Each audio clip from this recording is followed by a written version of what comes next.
Diretamente do Brasil, Brasília, Distrito Federal. Quem vos fala, mestre Dinho, trazendo sempre informações na palma da sua mão, com notícias de utilidade pública, nacional e internacional. O mestre Dinho, eu quero aqui, antes de iniciar esta live, eu quero falar sobre o Pix do juiz Oscar Aníbal Chapan.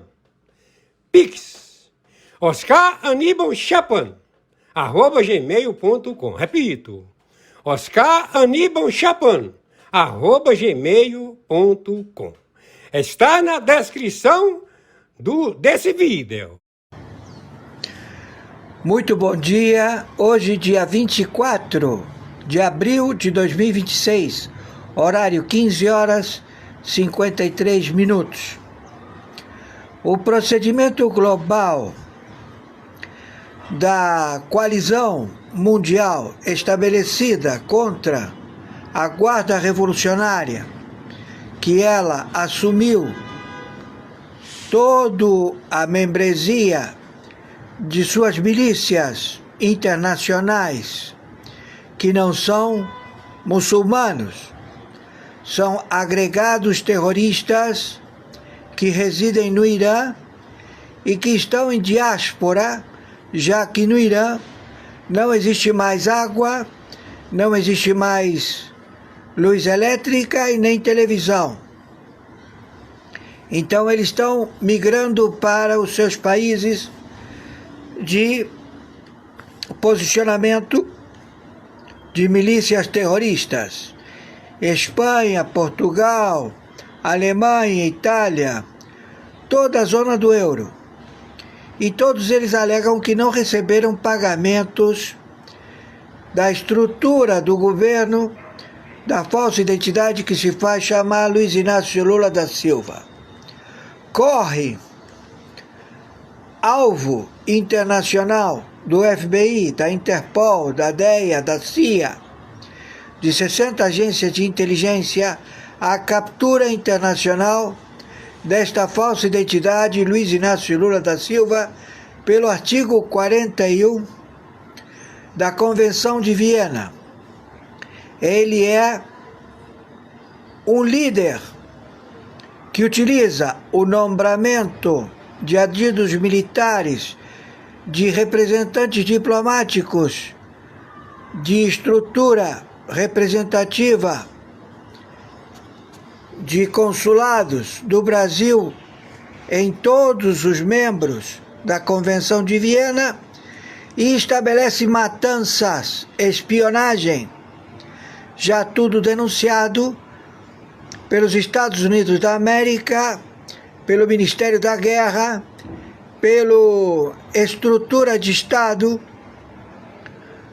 do FBI, já colocado para todo o globo terrestre. Então o Brasil ele está convidado a se retirar com seus adidos militares e representantes consulares no planeta a retornar ao Brasil.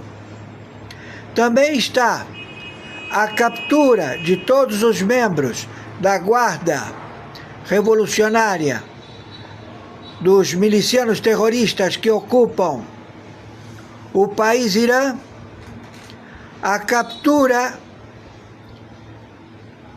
desta falsa identidade Luiz Inácio Lula da Silva e o seu Ministério de Estrutura de Governo do Brasil, primeiro, segundo escalão.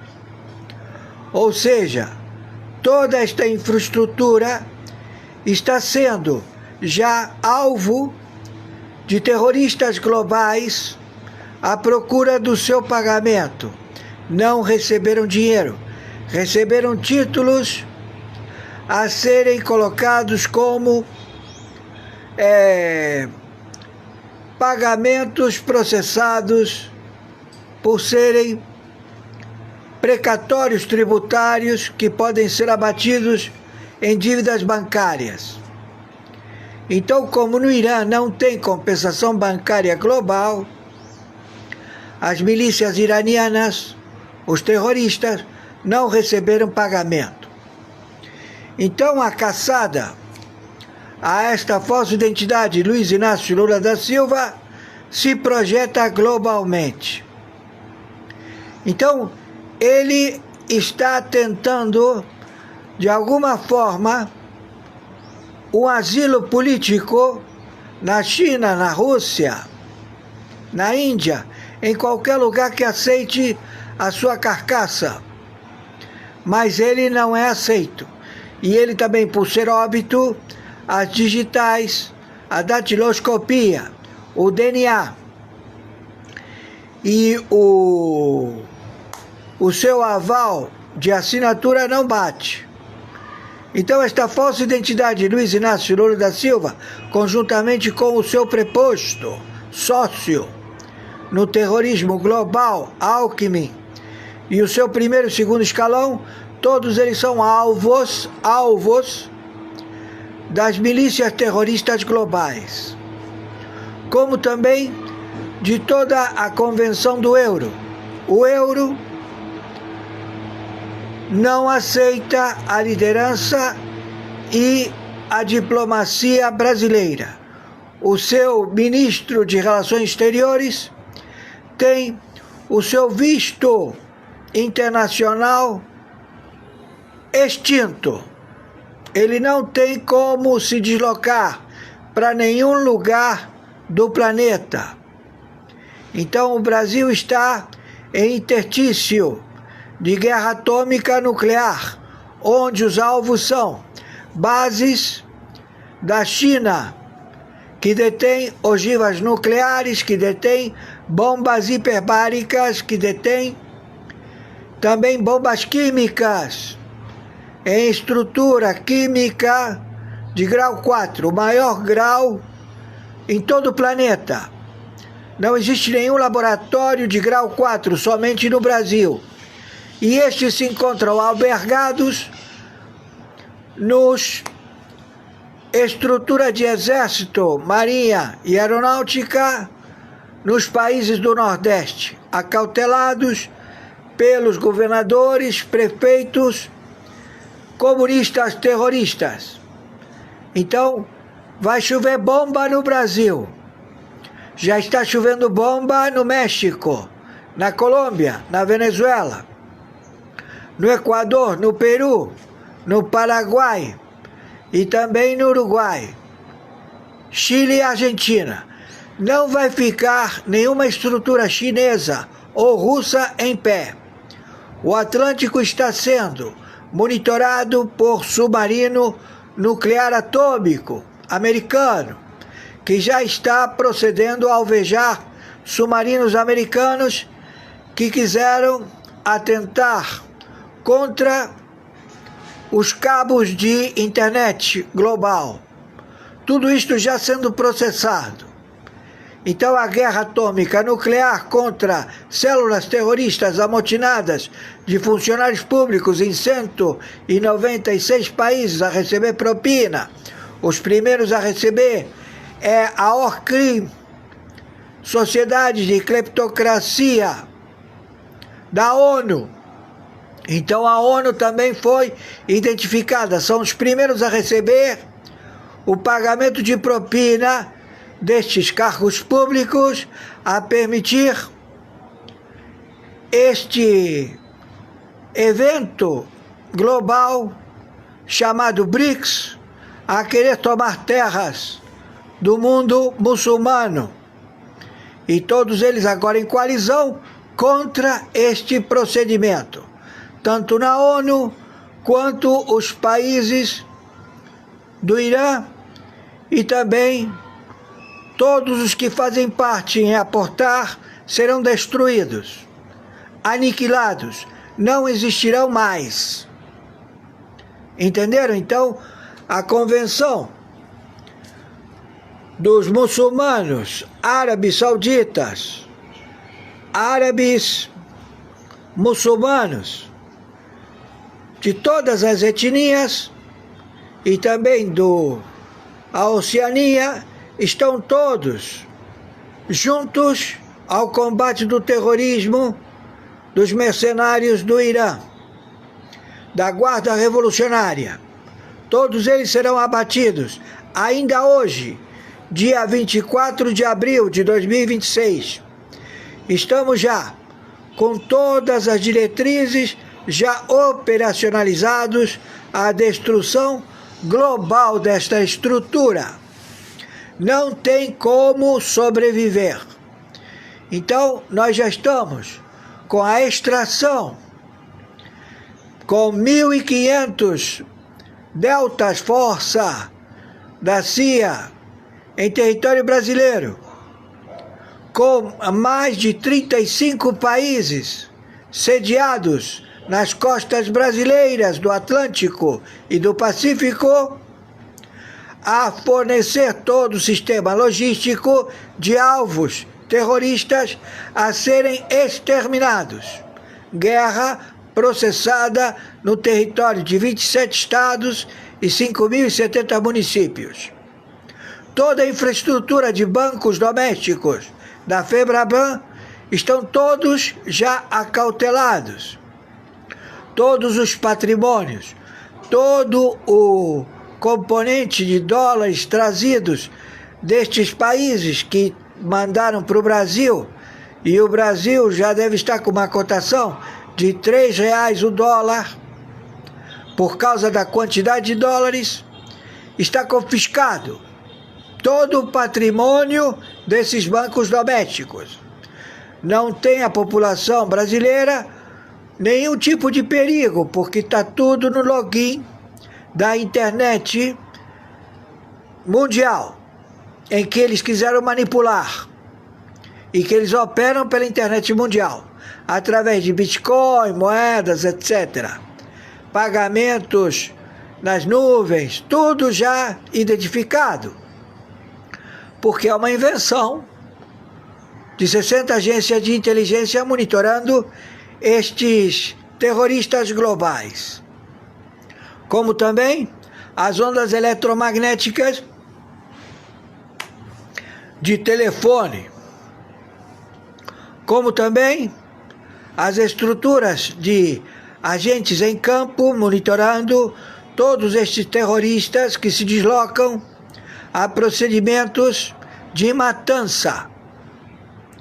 Então tudo isso já está procedendo imediatamente. Conforme determinação, meu Pix de sobrevivência do Banco Mercado Pago, Fintechs, no Brasil, Banco Mercado Pago, plataforma. Meu Pix, ou seja, conta bancária, identificado pelo meu e-mail, oscaranibaltiapano@gmail.com. Também pelo meu número de CPF, Pix, CPF 510-466-44734. Também meu Pix de telefone celular, Brasil 21 997420789. Por favor, nos ajudem com o que vocês puderem, porque nós temos contas vencendo ao pagamento da internet. Pagamos os atrasados, mas já temos o atraso desta plataforma e dependemos dela para sobreviver e fazer o relatório. Por favor, nos ajudem. Gratidão, povo que eu amo. Eu gostaria e tenho todos vocês no meu coração, como também todos os aportes financeiros que vocês fazem para esta luta desigual. Nunca esquecerei, nem eu, nem o cargo. Gratidão, povo que eu amo. Por favor, viralizem isto o máximo possível.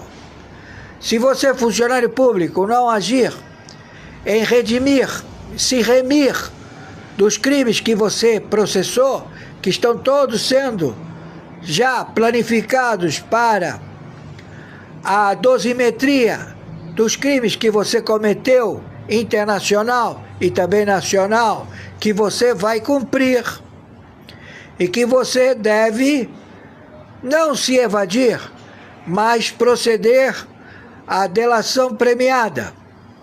com as autoridades americanas, do Ministério da Guerra, ou seja, o Pentágono e do FBI, Secretaria de Segurança dos Estados Unidos da América.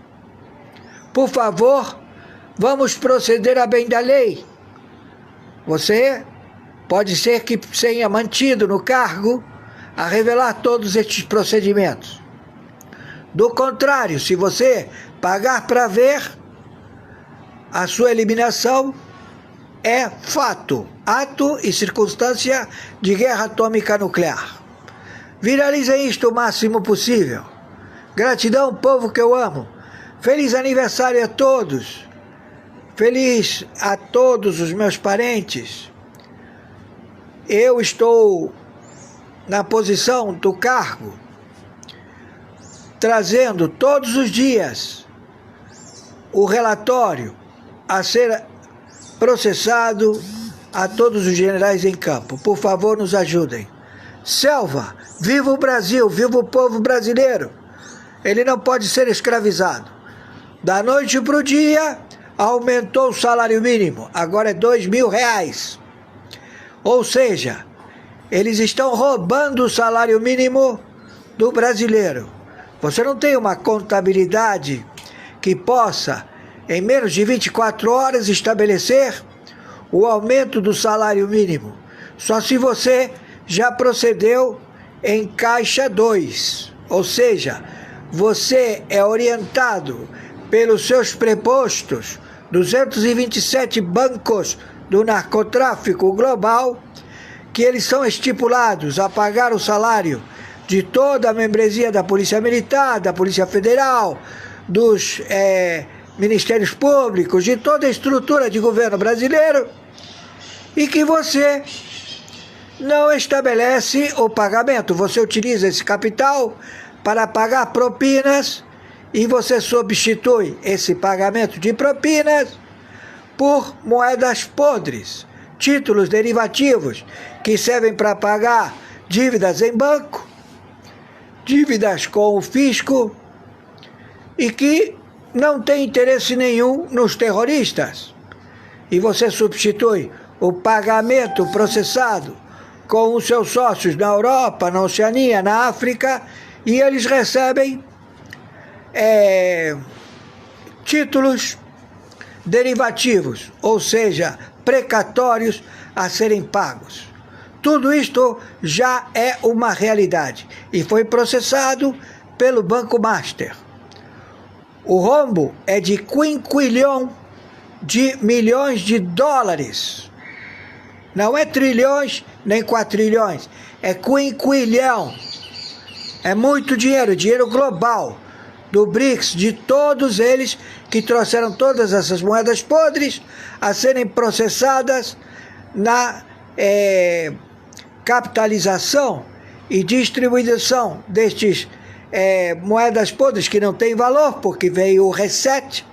O reset determinou que não existe mais dívidas entre países, mas eles querem utilizar estas dívidas, estes papéis, que foram obtidos através de pagamento de propina a todos os ministros de economia globais que participaram do BRICS e que receberam propina, dinheiro cash.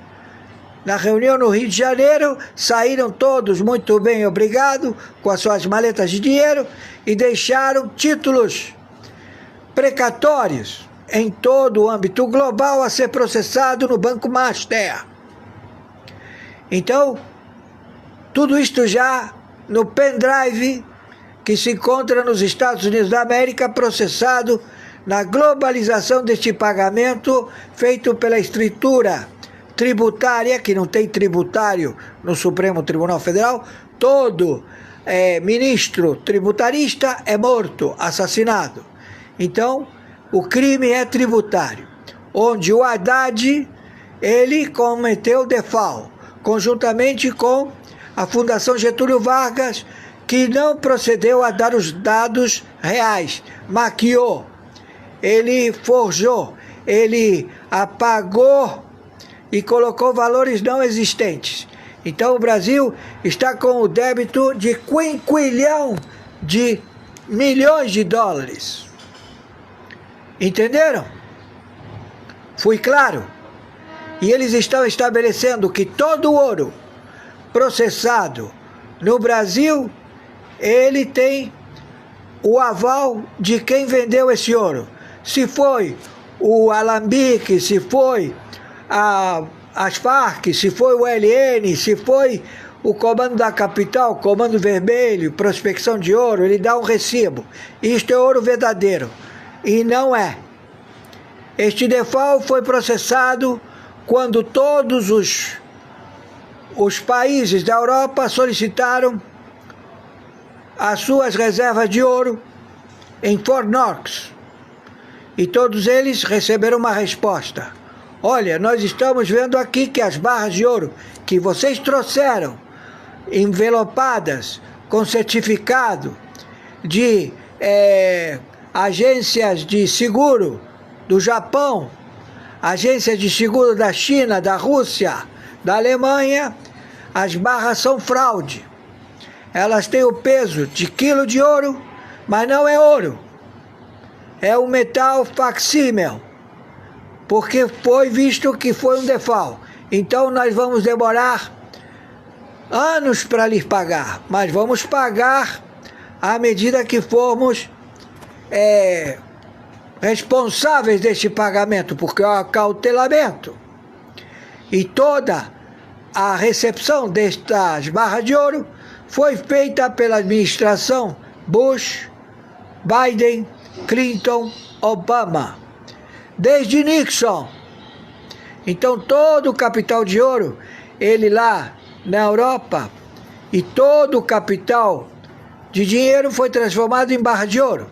Mas nada diz que as barras de ouro que tem na França, elas são legítimas. Então pagamentos de ouro para você processar a compra de alimentos, de material, petróleo, tudo que seja energia, não é válido. Por quê? Porque o ouro que a França tem, a Alemanha tem, a Espanha tem, as reservas que até o Brasil tem em ouro, elas são fraude. Elas não são ouro real. Elas são facsímil, com um envelope lacrado que diz que a seguradora japonesa certifica que isso é ouro legítimo. Não é. Estamos entendidos? Então, o Reset estabelece que a nova moeda, que é administrada pela administração do senhor Trump, vai ter o aval em lastro ouro. Mas não é ouro que está circulando em todas as reservas globais, porque todos eles meteram a mão. É um grande DEFAL, maior que o primeiro. Estamos entendidos? Ou seja, cometeram sempre DEFAL, sempre os planos Marshall, centenas de planos Marshall, e aumentou em 1990, se prolongou até 2017, onde estourou a bolha. Então agora todos vocês já estão sabendo do crime global de estrutura financeira. Não tem liquidez. Nenhum país do BRICS tem liquidez. Todos eles estão falidos, porque o único que detém a moeda é os Estados Unidos da América. Entenderam? Tanto os republicanos quanto os democratas sabem disso. Então, o interstício supraconstitucional da guerra atômica nuclear vai proceder 15 anos, onde a administração será exercida pelos Estados Unidos da América, com a administração do senhor Trump. Ele vai permanecer 15 anos. Entenderam? Fui claro? E vocês vão brincar aí de democracia, porque vocês são ladrões, partidos políticos. Estamos entendidos? Quem está falando é o senhor Oscar Aníbal Chiappano, interventor pela segunda vez pelo Tribunal Penal Internacional, com chancela e curatela do Tribunal Internacional do Brooklyn, com chancela e curatela do Supremo Tribunal Mundial, com chancela e curatela da Corte Permanente de Haia. e outras jurisdições. Por favor, viralize isto. Nos ajudem que eu não recebo pagamento destas nomeações. Eu simplesmente estou recebendo ajuda financeira do povo brasileiro que me ajuda. Você que mora no estrangeiro e quer fazer um pagamento, pode mandar pelo banco Mercado Pago, que ele faz o câmbio, a corretora que você utilizar, o banco que você tem conta no estrangeiro, vai colocar os créditos no Mercado Pago e vai lhe dar o recibo de que efetivamente sou eu, Oscar Aníbal Chiappano, meu CPF. Obrigado, povo que eu amo. Nos ajudem. Gratidão. Selva. Por favor, as matérias elas vão estabelecer mais conhecimento. Por favor, as matérias elas vão estabelecer mais conhecimento. Parece que o Messias fez parte de uma fraude feita pelo Toffoli para entrar. Então eles pegaram todo mundo que era petista que estava lá. Olha que coisa, cara. Peraí, tá aqui no Diário Oficial da União, realmente, junto com o Toffoli e o Manteiga, ligados ao Master, caso de prender o cara por isso daqui, né?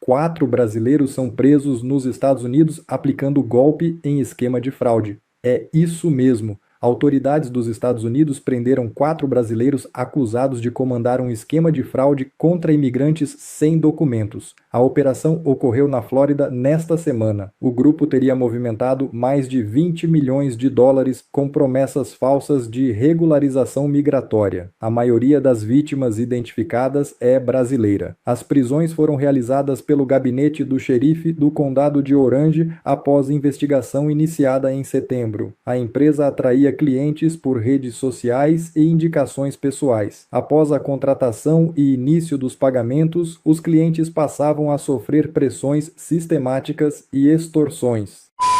Andrei Rodrigues atinge servidor americano e pode sofrer graves consequências dos Estados Unidos. É isso mesmo. O diretor-geral da Polícia Federal, Andrei Rodrigues, determinou a retirada das credenciais de um servidor norte-americano que atuava no Brasil. A decisão, segundo ele, foi tomada com base no princípio da reciprocidade, após medida semelhante adotada pelas autoridades dos Estados Unidos contra o delegado brasileiro Marcelo Ivo de Carvalho. Durante a entrevista, Rodrigues afirmou: "Eu retirei com pesar as credenciais de um servidor dos Estados Unidos pelo princípio da reciprocidade." Agora, certamente, Andrei Rodrigues deve ter entrado na mira do governo Trump. Olha só, essa informação aqui é muito interessante, cara. Parece que o Messias fez parte de uma fraude feita pelo Toffoli e pelo Manteiga para entrar no serviço público lá em 2007, né?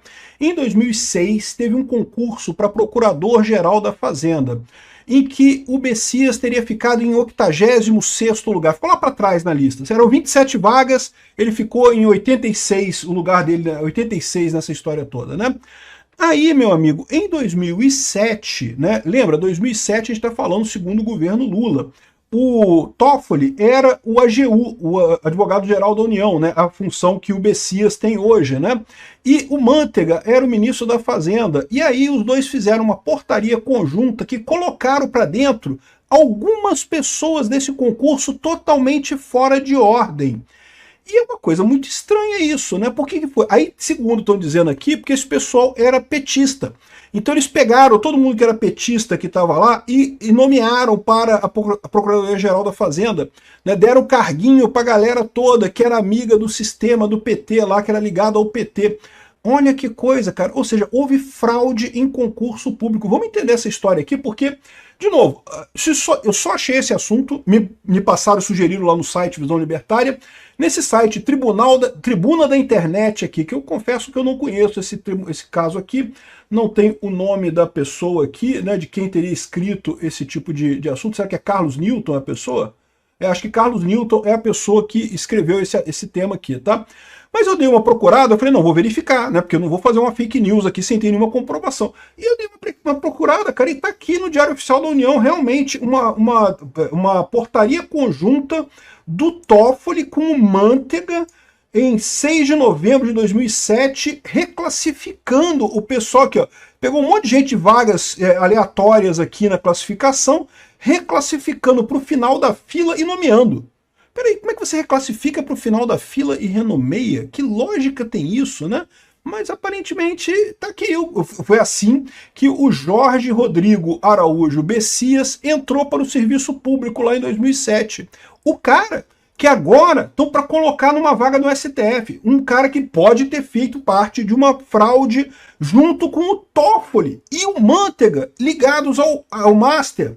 E estão botando mais um cara enrolado com esse pessoal. Agora, vamos entender esse caso aqui. No mínimo, dá para o pessoal fazer umas perguntas bem cômodas para ele nessa sabatina dele do Senado, tá? No mínimo, eu acho que era caso de prender o cara por isso daqui, né? Provas da fraude da nomeação do Jorge Bessias podem ser acessadas na internet.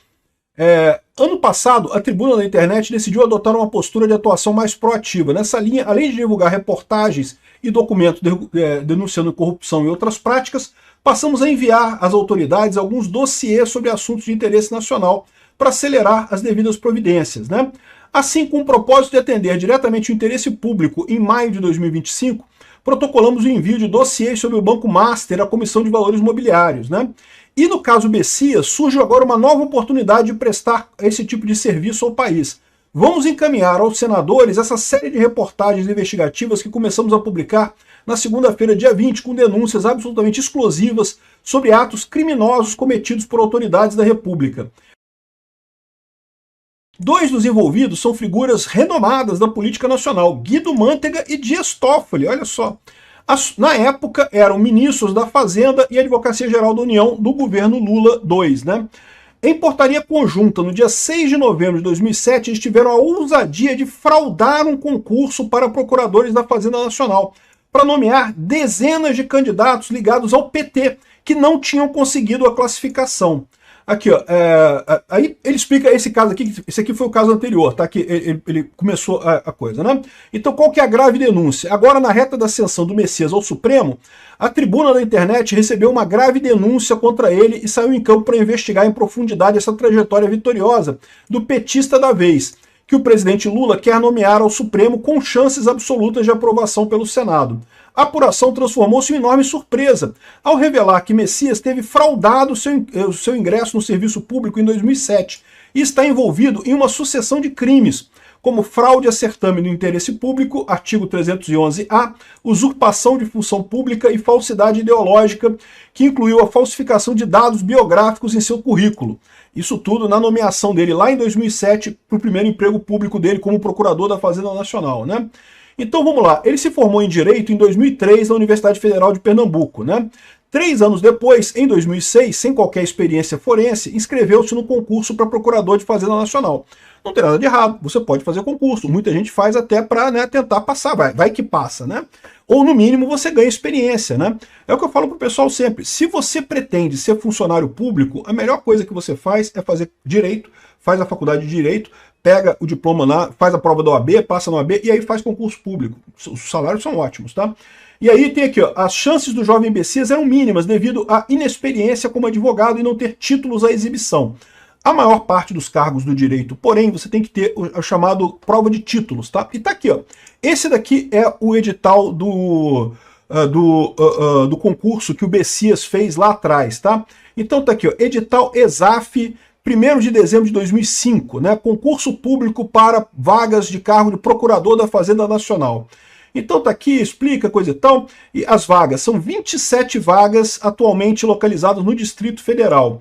Os candidatos aprovados na ordem de classificação escolherão a lotação de sua preferência na relação de vagas após o resultado do concurso, tá?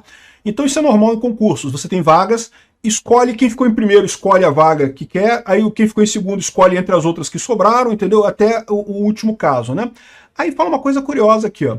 Item 2.3. O candidato aprovado somente poderá solicitar o seu deslocamento para o último lugar da lista de classificação do concurso anteriormente ao ato de nomeação.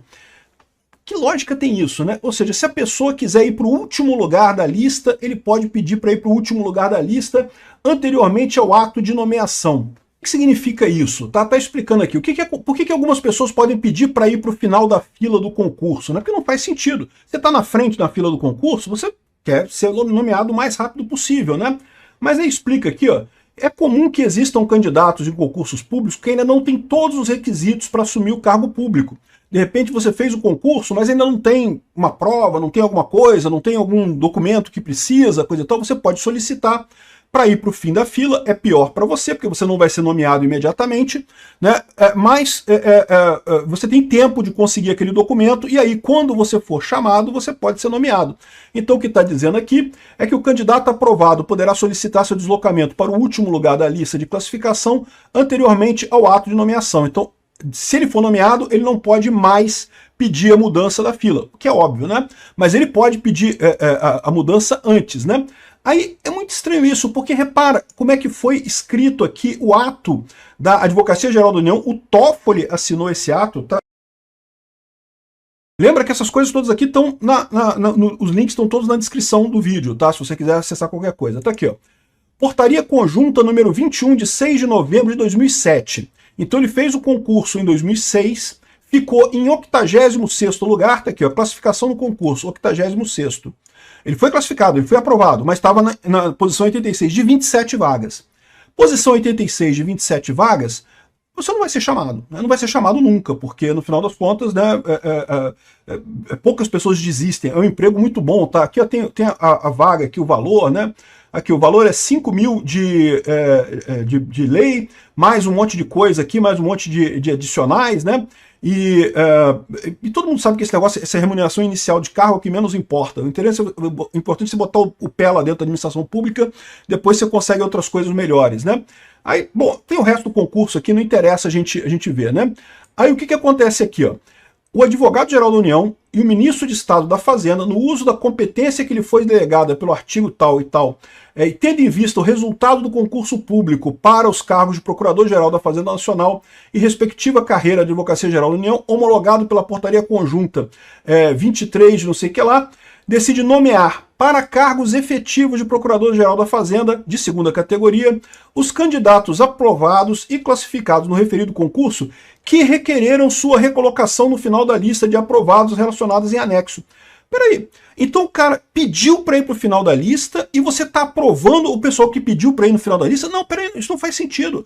Ir para o final da lista é quando a pessoa quer esperar mais tempo, porque ela não tem os documentos para fazer isso. Isso daqui foi a justificativa.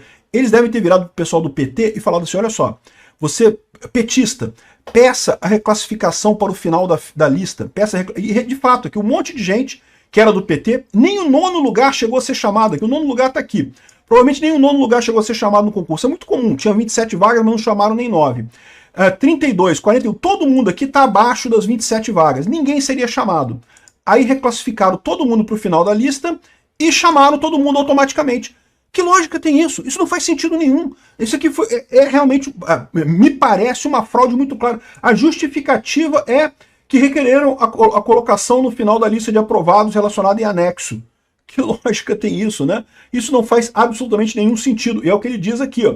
Isso aqui foi por quê? Porque eram os petistas que foram avisados, olha, pede a reclassificação para o final da fila, que é um negócio que não faz sentido nenhum, mas porque a gente vai chamar você, vai chamar quem pedir a reclassificação. Como os petistas só que pediram a reclassificação, foram para o final da fila e foram chamados pelo Toffoli e pelo Guido Mantega, né? A turma do PT aqui, né? Ele foi aprovado, foi classificado, mas não ia ser chamado, porque estava, né, depois das 27 vagas que teve aqui, né? Aí era 27 vagas, ele ficou na 86ª colocação, sem possibilidade de ser nomeado. Mesmo assim, fizeram um outro concurso em 6 de novembro de 2007, quando estava sendo finalizado um novo concurso para o mesmo cargo de PGR, dessa vez para 250 vagas, e milhares de candidatos, e aí eles foram lá e botaram o pessoal na coisa e chamaram. Encerraram o conjunto anterior, botaram o pessoal no fim da fila e chamaram o pessoal do fim da fila. Assim, descumpriram a Constituição, o artigo 37, inciso 4º, e a jurisprudência do Supremo, que determina a nomeação prioritária pela ordem de classificação. Mesmo assim, sem a menor hesitação, Manteiga e Toffoli nomearam integralmente, ilegalmente, dezenas de novos procuradores das fazendas, entre eles o inexperiente Jorge Bessias. É essa coisa aqui, não foi dezenas, né? Foi o quê? Tem aqui 2 dezenas, foram 20. Cerca de 20, um pouco menos de 20 petistas foram nomeados aqui nessa leva, né? É o que está dizendo aqui. Falsa justificativa. Ao cometer a fraude, o Manteiga e o Toffoli tiveram que inventar uma justificativa. E na portaria eles dizem nomear para cargos efetivos e coisa e tal os requerentes que pedem a sua recolocação no final da lista de aprovados relacionados em anexo. Não faz o menor sentido isso. Quem iria requerer a sua recolocação no final da lista de aprovados, né? Fizeram isso porque foram avisados. Eles podiam requerer isso, mas podiam requerer se você falta algum documento para você ser aprovado, né? Enfim, essa é a situação. O Toffoli teria fraudado o concurso público para entrar como procurador-geral da Fazenda Nacional. Ele e pelo menos mais uma turma aqui, tá? Essa turma toda de gente aqui, que eu não sei se tem mais algum que tem relevância no serviço público, esse pessoal todo aqui está enrolado. O Toffoli foi quem aprovou, com o Manteiga, os dois enrolados no caso do Master, e o Bessias agora pode ser o novo ministro do STF. Cara, isso é um absurdo, cara. Tem que ser investigado isso daqui, cara. Tem que ver se isso aqui é verdade. Porque assim, eu não sou especialista em direito público, tá? Em direito administrativo. Me parece muito clara a fraude aqui, né? Falta alguém podia impugnar isso aqui. Ninguém impugnou esse troço na época, né? A essa altura, os outros candidatos estavam achando que já tinham perdido mesmo, deixaram pra lá. Mas, cara, que coisa absurda isso, bicho. Ministro do STF ameaçou o senador dizendo: "Vou acertar o meu tiro". Gente, o senador Alessandro Vieira, que é relator da CPI do crime organizado, revelou ontem no Flow Podcast uma coisa gravíssima. Um ministro do Supremo Tribunal Federal mandou um recado para ele, através de outro senador, com a seguinte mensagem. E presta atenção na frase: "Avisa pro Alessandro que ele tem que acertar o tiro dele, senão vou acertar o meu". Isso não é uma briga de boteco. Isso é o ministro do Supremo Tribunal Federal ameaçando o senador da República por ele ter feito o trabalho dele numa CPI. Você lembra que o Alessandro Vieira pediu o indiciamento de 3 ministros do Supremo? Gilmar Mendes, Alexandre de Moraes e Dias Toffoli. E também do Procurador-Geral da República, o Paulo Gonet? O relatório foi derrubado pela articulação do governo Lula em lua de mel com o STF, como a gente mostrou aqui no canal. Mas o que o Vieira revelou agora mostra que a retaliação ela não parou na votação. Esse recado ele foi mandado 3 semanas antes do fim da CPI. Ou seja, enquanto o senador ainda estava ali montando o seu relatório, trabalhando, o ministro já estava avisando: "Cuidado comigo". Vieira ele foi cirúrgico na análise. Ele disse que essa lógica do recado, da intimidação, é permanente em Brasília. E ele completou dizendo o seguinte: eles sentiram o golpe. Nunca estiveram tão perto de serem responsabilizados. E quem que mandou o recado, hein? Alessandro Vieira não disse o nome. Agora você vai me contando aí nos comentários quem que você acha que é. Com base no que você conhece aí dos ministros. Quem que você acha que mandou esse recado? Mas pensa aqui comigo. Os 3 ministros de quem ele pediu indiciamento são Gilmar Mendes, Moraes e Toffoli. E os 3 tinham motivo. Gilmar já chamou Vieira de miliciano publicamente e mandou uma representação para a PGR pedindo investigação contra o senador. Moraes blindou os colegas com aquela liminar do COAF que, segundo o próprio Vieira, foi feita sob medida para proteger ele mesmo. E, especialmente, o Dias Toffoli. E o Toffoli, por sua vez, como Vieira também denunciou, abriu um inquérito das fake news em 2019 para travar investigações da Receita Federal sobre as esposas dele e de Gilmar Mendes. 3 suspeitos, 3 motivos. E uma frase que não deixa dúvida. Foi ameaça. Alessandro Vieira colocou em perspectiva, dizendo que no Brasil a gente chegou a fazer impeachment aí de presidente. Chegou a prender presidente que teve 50 milhões de votos. Mas aí ele se questionou. Eu não posso investigar um ministro que tem vida de milionário e anda de carona em jatinho? E aqui o ponto jurídico que ninguém está falando. Essa ameaça, se comprovada, configura crime do Código Penal, crime de ameaça, artigo 147, com o agravante ainda de ser praticada por funcionário público contra agente político no exercício da função. E mais, é crime de responsabilidade, previsto na Lei 1079 de 50, aquela mesma lei do impeachment, que permite o impeachment de um ministro do Supremo. Ou seja, o ministro que mandou recado cometeu potencialmente o mesmo tipo de crime que justifica a remoção dele do cargo. E é exatamente esse tipo de coisa que você não vai encontrar na grande mídia, mas você vai encontrar aqui, na Gazeta do Povo, onde eu tenho o privilégio de escrever minhas colunas semanais. Ao longo da minha vida, eu fiz uma escolha, lutar pela verdade, mesmo quando isso custa caro. Eu já enfrentei pressões, ameaças, inclusive eu mesmo já fui alvo. Então eu sei exatamente o que Alessandro Vieira está passando, o que ele está sentindo nesse momento. E é por isso que eu escrevo na Gazeta do Povo. Porque ali, meu amigo, eu tenho liberdade, eu encontrei um espaço que não se cala, um jornal independente, corajoso, que fala o que precisa ser dito. Mas esse jornalismo ele não se sustenta sozinho, ele depende de gente como você, como eu. A assinatura está por apenas R$1 por mês nos primeiros 6 meses. E presta atenção por quê? Para que todo mundo possa usufruir nas eleições, está bem informado. 97% de desconto. É a mega promoção da Gazeta. Se você acredita que a verdade precisa continuar tendo voz no Brasil e ser espalhada, então acessa aí gazetadopovo.com.br/Deltan ou então usa o QR Code aqui da tela. Vou repetir, gazetadopovo.com.br/Deltan. Clica aí e garanta o seu acesso. E olha o que é esse país. O senador denuncia a ameaça e qual que é a resposta do Supremo? Silêncio. A Gazeta do Povo procurou o Supremo para se manifestar sobre as declarações e nada. Zero. Nenhuma resposta. Quem cala, consente? Se inscreve no canal, ativa o sininho, deixa o like, se torne um membro. Um grande abraço e até o próximo vídeo. Bom, pessoal, esse... Luto. Plantão urgente entre as pressas com exclusividade para trazer essa notícia que abalou o Brasil. Uma notícia devastadora acaba de cair como uma bomba em Brasília. Um parlamentar morreu e as circunstâncias por trás dessa morte estão gerando comoção, surpresa e muitas perguntas que ainda não foram respondidas. Os bastidores estão em silêncio, mas um silêncio pesado daqueles que escondem tensão, impacto e reação imediata nos corredores do poder. E o que mais chama a atenção, a causa da morte pegou todos de surpresa. Fontes apontam que o que aconteceu foge do esperado e já está sendo tratado como um dos episódios mais chocantes dos últimos tempos dentro da política nacional. Enquanto isso, uma reação emocional forte acabou de vir à tona. A repercussão foi instantânea e imagens e relatos estão se espalhando rapidamente, mostrando o tamanho do impacto dessa perda. O clima é de luto, mas também de tensão, especulação e inquietação.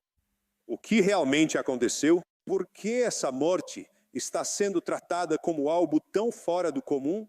E quais serão as consequências políticas a partir de agora? Fica até o final, porque os detalhes que estão começando a surgir podem mudar completamente o que você acha que sabe sobre esse caso. E o que vem pela frente pode surpreender ainda mais. O clima em Brasília e no cenário político nacional ficou ainda mais pesado nas últimas horas. E o que parecia apenas mais um episódio de violência urbana, rapidamente ganhou proporções nacionais. A informação de um atentado brutal contra um parlamentar acendeu um alerta imediato. O caso não foi tratado como um simples crime, mas sim como mais um capítulo preocupante da escalada de violência envolvendo figuras públicas no Brasil. Segundo as informações que começaram a circular, o ataque foi direto, objetivo e sem margem para dúvida. Havia intenção clara. A forma como tudo aconteceu levantou questionamentos urgentes sobre segurança, exposição e até possíveis motivações que ainda estão sendo investigadas. Nos bastidores, o clima é de tensão absoluta. Autoridades evitam declarações mais profundas, enquanto investigações correm contra o tempo para identificar responsáveis e entender o que está por trás desse episódio. O silêncio de alguns setores só aumenta a sensação de que há mais por trás do que foi revelado até agora. E em paralelo a isso, outro fato chamou a atenção e elevou ainda mais a temperatura do cenário político. Relatos indicam uma forte reação emocional ao surgir um novo desdobramento envolvendo um pedido de prisão que pode abrir caminho para revelações explosivas. A possibilidade de uma delação com informações sensíveis fez o ambiente político entrar em estado de alerta. A combinação desses dois fatos, violência e bastidores em ebulição, transformou o momento em um dos mais delicados dos últimos tempos. O Brasil está diante de um cenário que não pode mais ser ignorado. Quando a violência atinge diretamente representantes eleitos, não estamos falando apenas de segurança pública, estamos falando de um risco real à própria democracia. Não é normal, não pode ser tratado como rotina. Cada vez que um parlamentar é alvo de violência, o recado que fica é perigoso, o de que o debate político está sendo substituído por ações extremas. E, ao mesmo tempo, quando surgem notícias de possíveis delações, bastidores e investigações envolvendo nomes de peso, o que se vê é um país mergulhado em desconfiança. A população observa tudo isso com uma pergunta simples: quem está falando a verdade? O problema é que, sem transparência e respostas claras, o espaço para dúvidas só aumenta. E quando a confiança vai embora, o sistema começa a ruir por dentro. O que estamos assistindo não são fatos isolados. É um conjunto de acontecimentos que, juntos, revelam um momento extremamente sensível do Brasil.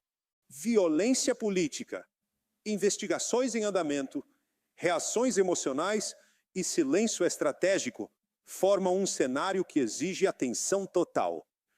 Os próximos dias serão decisivos, porque dependendo do que vier à tona, seja nas investigações do atentado ou nos desdobramentos políticos, o impacto pode ser ainda maior. E uma coisa é certa, o país está olhando e esperando respostas. Agora, atenção para os detalhes que confirmam toda essa tensão. O parlamentar que morreu foi o vereador Germano Silva de Oliveira, conhecido como Maninho de Cabuçu, da cidade de Nova Iguaçu, no Rio de Janeiro. Ele foi alvo de um atentado a tiros, atingido na região lombar. Chegou a ser socorrido e passou por cirurgia, mas não resistiu aos ferimentos. O caso está sendo investigado pelas autoridades, que ainda buscam identificar a autoria e a motivação do crime. E agora eu quero saber de você. O que está acontecendo com o Brasil? Isso é apenas mais um caso isolado.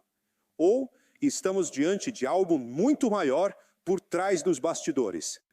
Comenta aqui embaixo a sua opinião. Compartilha esse vídeo com quem precisa entender o que está acontecendo. E se inscreve agora no BR Notícias, porque as próximas revelações podem mudar tudo. E você precisa estar por dentro antes de todo mundo. Pessoal, olha só, essa história do Alexandre Ramagem está dando o que falar. Então sejam todos muito bem-vindos, eu sou Ivan Kleber, falo diretamente de Londres, no Reino Unido, e hoje é quarta-feira, dia 22 de abril de 2026. O que aconteceu no dia 22 de abril de 2026? Nada, mas no dia 22 de abril de 1500, vocês lembram o que aconteceu? Coloquem aí no chat. Para quem errar a resposta, já sabe, vai receber a visita do Lula a partir do dia 1º de janeiro do ano que vem, que ele estará desempregado, e ele vai pedir 1 litro de cachaça na sua casa, além de murchar o pneu do seu carro. Já pensou?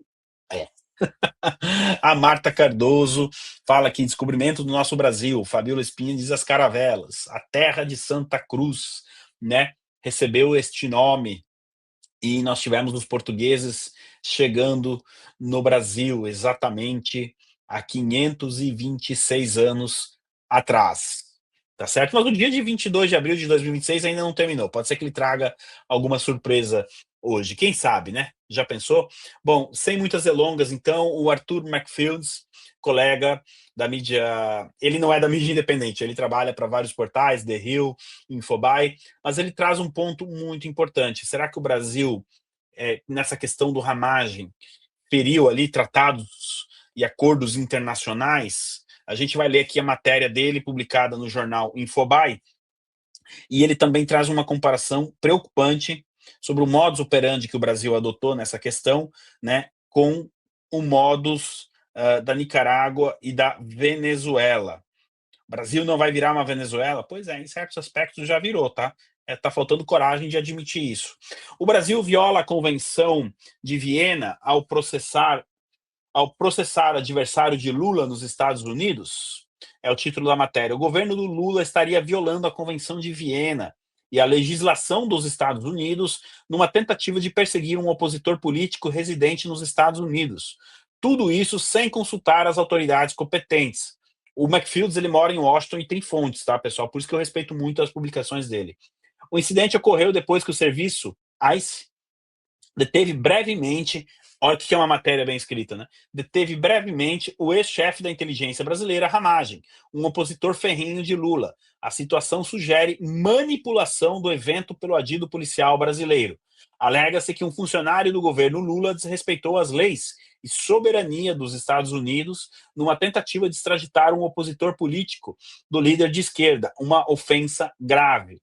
O Departamento de Estado dos Estados Unidos indicou que nenhum estrangeiro tem o direito de manipular o sistema de imigração para se esquivar de pedidos formais de extradição. Isso constitui uma clara violação da Convenção de Viena. Esse parágrafo aqui, pessoal, o Departamento de Estado indicou que nenhum estrangeiro tem o direito de manipular o sistema de imigração. Foi isso que eles tentaram fazer, a gente já repercutiu isso.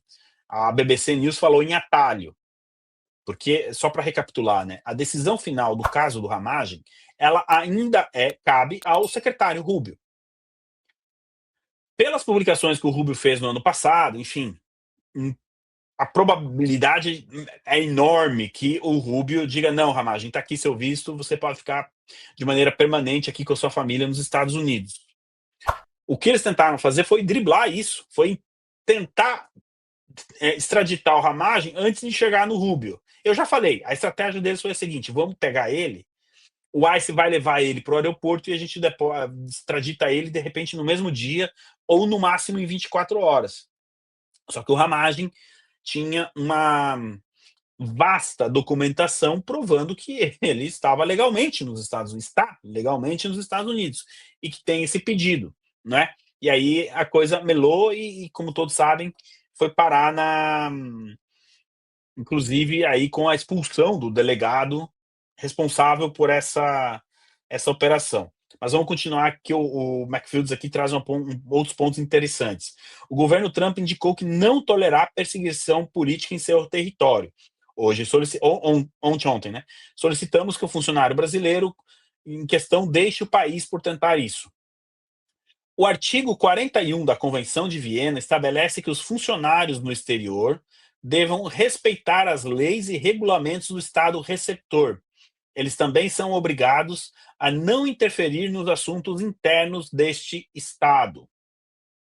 A Convenção estabelece que todos os assuntos oficiais confiados à missão pelo Estado que envia serão conduzidos junto ao Ministério das Relações Exteriores do Estado receptor, por intermédio desta ou com qualquer outro ministério que seja acordado.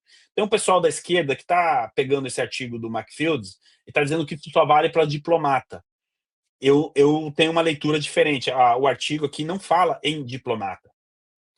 As ações do adido policial brasileiro... Peraí.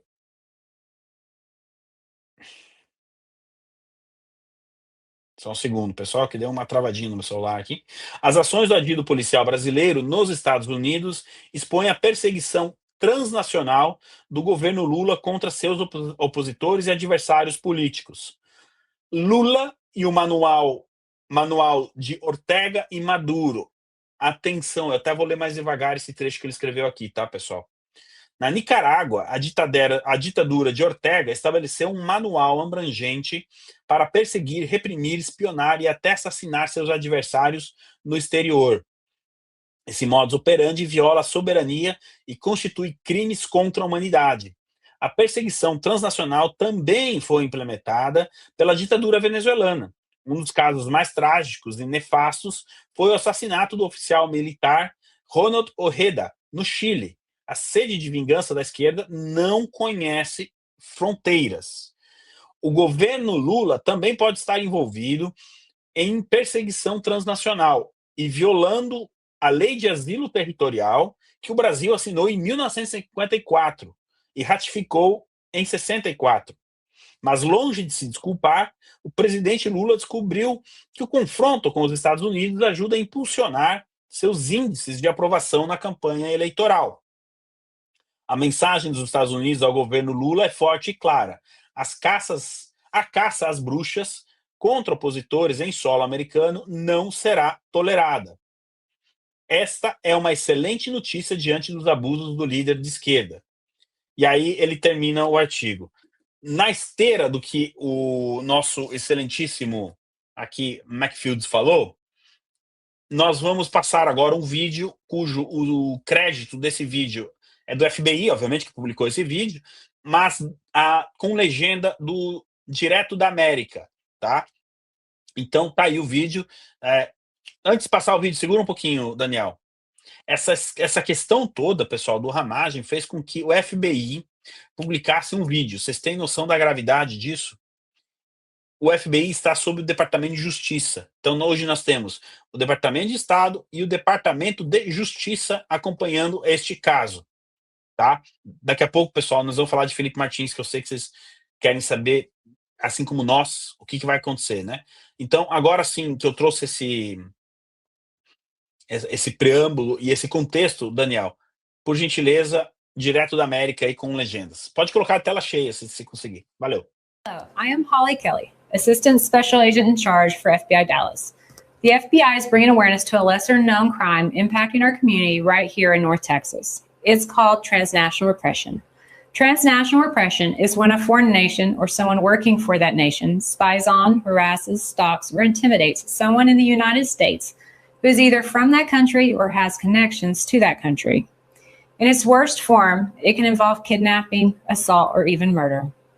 The purpose of transnational repression is to silence, punish, or threaten someone in the U.S. who criticizes the foreign nation or government.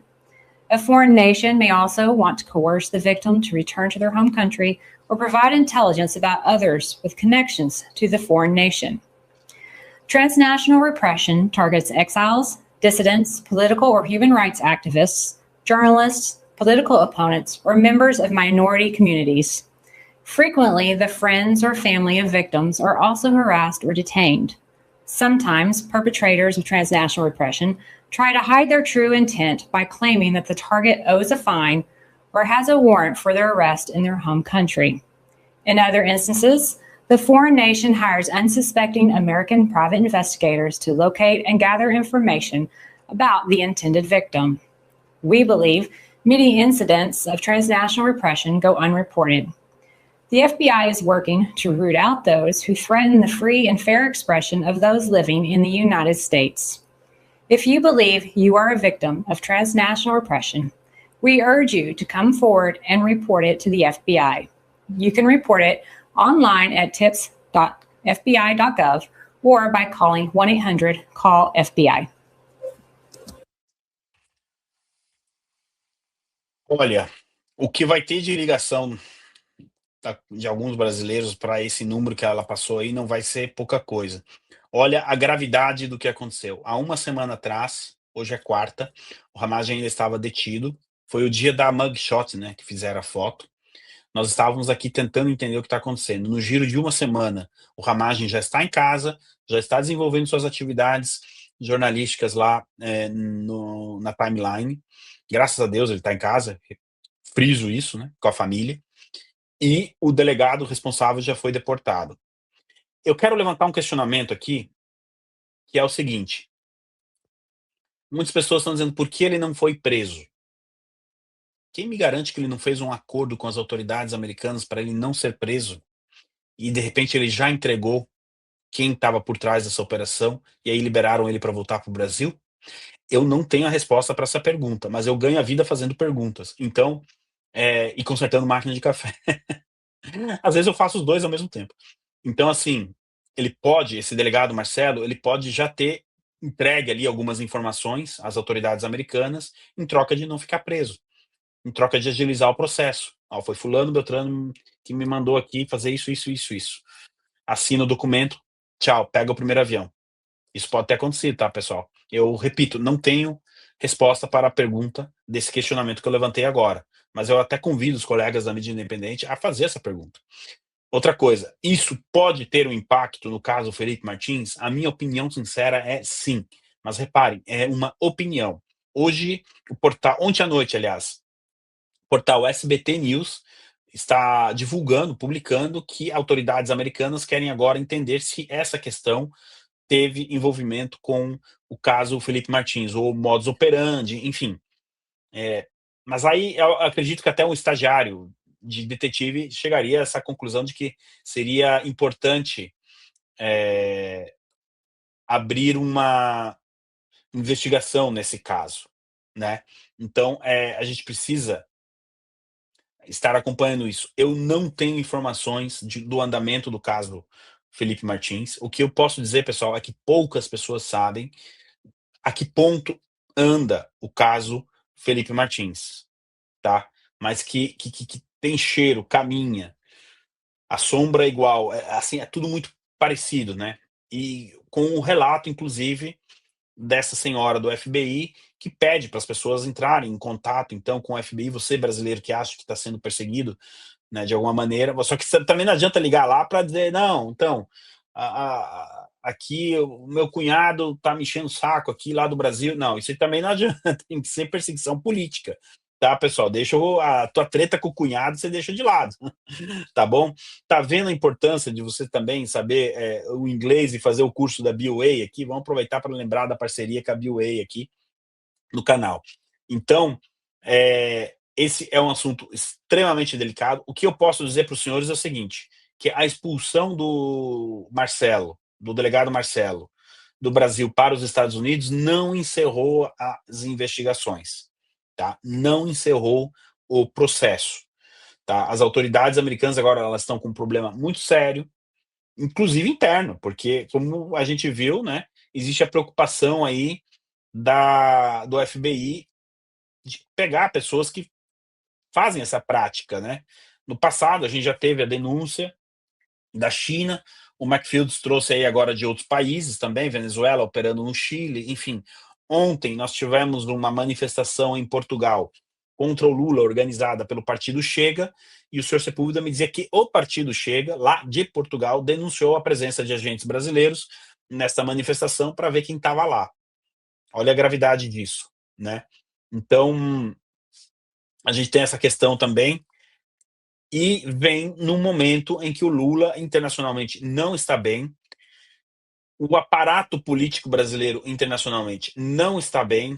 Hoje, o jornal Le Figaro fez uma matéria mostrando que o Supremo Tribunal Federal, alguns ministros estão envolvidos em um escândalo, que é o escândalo do Banco Master. Quer dizer, você não acha uma notícia boa para o establishment brasileiro já há alguns meses, né? O Germano diz aqui, tem que ligar tudo. Felipe Martins, mais Comando Vermelho, PCC, Seção 301, caso jagunço da Polícia Federal. Eu colocaria também o escanteio curto. O cara que inventou o escanteio curto também podia estar nesse pacote. Germano, não é assim que as coisas funcionam. Você não pode colocar tudo no mesmo pacote. Eu sei, eu entendo a sua intenção. Mas isso, quando chegar num juiz lá nos Estados Unidos, o juiz vai dizer o que laranja tem a ver com maçã. Maçã é maçã, laranja é laranja. Depois, se tudo isso evoluir para um caso só, tudo bem. Mas agora, nesse momento, você enfiar a Seção 301, caso Felipe Martins, vai só favorecer aqueles que cometeram as irregularidades e não as investigações.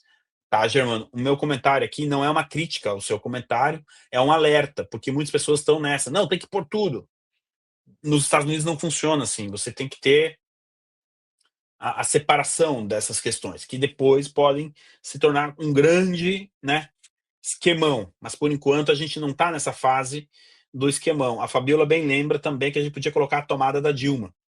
Eu digo que a Dilma caiu por causa da tomada. Vocês não estão prontos para saber admitir isso, mas a Dilma caiu por causa da tomada. Eu estou já na descrição, né, dessa transmissão ao vivo. Ok? Então, vocês poderão verificar que tem uma frase, e no final da frase, logo aí no topo, tem a palavra mais. 4 letras. Mais. Indica o que acontece. Para vocês entrarem na descrição, né, do celular, do tablet, do notebook ou do computador, clica. Então vocês clicando aí, vocês vão entrar, observar, né, que existe uma palavra perfil social. E depois do perfil social vem Mercado Livre. E está escrito, canal Mestre Dinho. Últimas notícias na palma da sua mão. Perfil Mestre Dinho, 1949. Eu sou afiliado do Mercado Livre. E é por isso que eu estou aqui aproveitando essa oportunidade para falar com vocês que tem promoções. Promoções. Eu, como afiliado do Mercado Livre, eu coloquei aí, abaixo da palavra promoções. Promoções 2 pontos. Tem aí o link. Todo mundo sabe o que é o link. O link do Mercado Livre. Você clica no Mercado Livre aí, nesse link do Mercado Livre. Não vai sair num só produto, não. Vai sair numa vitrine. O Mercado Livre, por enquanto, tem quase 200 produtos. Certo? Produtos, a maior parte com promoções. Produtos que nós precisamos. Aqueles produtos relacionados que nós temos necessidade de comprar dia a dia. Então, vocês sabem que o Mestre Dinho, eu sou afiliado do Mercado Livre. Vocês compram, certo? Vocês negociam no parcelamento, né? Se é com 10 parcelas, ou com 12, ou com 18 ou mais, depender, tem de entrar aí, né, certo? Na descrição, no link do Mercado Livre. Ok? E, descendo, certo? Eu também sou afiliado do Shopee. Tem assim, vitrine do Construa Civil Mestre Dinho. Afiliado da Shopee. Aproveita as promoções. Mais de 500 produtos do afiliado do Shopee Mestre Dinho. Construa Civil Mestre Dinho.